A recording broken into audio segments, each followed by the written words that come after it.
Hello and welcome. Today I'm going to be showing my magic circle, at least how I do it. I'm sure that there's many ways to do it.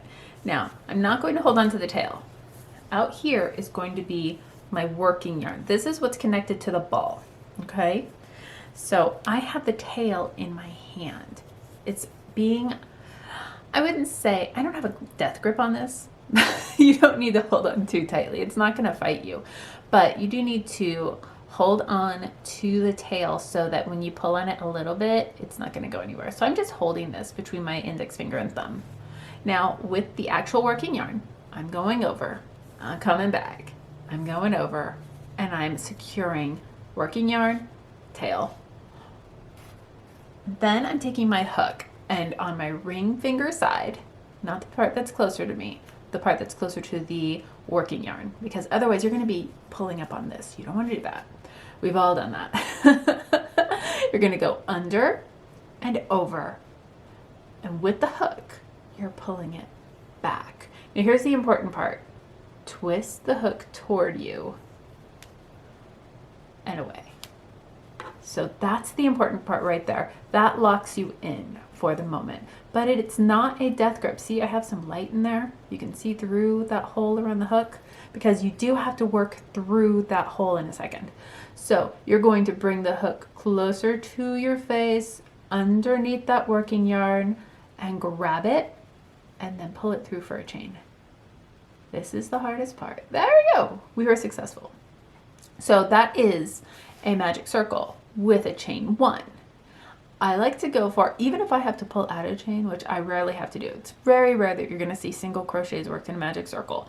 But in case you do, I just go ahead and do 2 chains anyway, just to secure this. So yarn over, and that means go closer to you, under and farther, and then chain again. Because once I have 2 chains, if I pinch this chain right here, that's not going anywhere. That is a secure situation, and now I can set my hand in there however I feel comfortable working. So I'm gonna grab, this is my working yarn, not my tail. I like to tell that. I wish I could make it a different color, but I'm going to, this is what it looks like if I let go. I'm pretty protective of this. This is what's holding it all together. I probably take this too seriously, but it's usually, this is a fraction of a second, so it's okay to be a little paranoid for half a second, right? So let's say I'm going to be working a double crochet. Don't worry about how to make those if you don't know how to yet, but let's say I'm going to be making a double crochet into my magic circle. I want to work over the length. This naturally just laid together. And since I haven't opened it up, it's just sitting there. You don't want to twist it to where you're going to be working over, because you could very easily take this and just twist it, right? If you were manipulating it.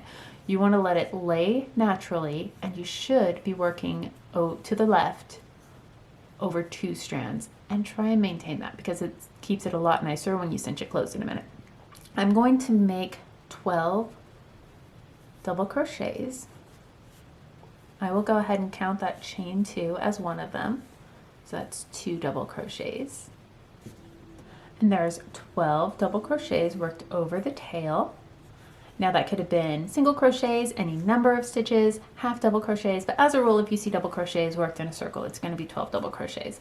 And now I'm going to cinch this by pulling this closed, but not with a death grip, just closed. Be slip stitching into the top of the first stitch of the row you just made. If you need to close it even more to make it lay flat, feel free, not necessary. Chain 1, chain 2, and now we would be moving farther forward. And once I have established maybe another row or 2, then I will cinch it all the way, because otherwise it's just a lot of pressure on those few stitches. And when I do cinch it, even if it is early, I will go ahead and weave in my tail just to keep it strong, even if it is only the 2nd or 3rd row of a pattern. So that's my take on the magic circle. If you have any questions or comments, feel free.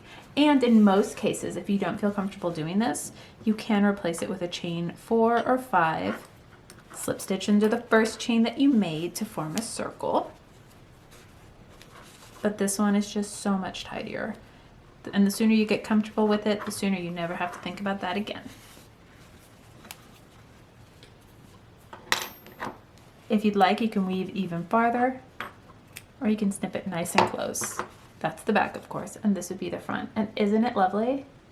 Thanks for joining me to talk about the magic circle. Let me know down in the comments if you have any questions or suggestions or comments on other basics videos you'd like me to make.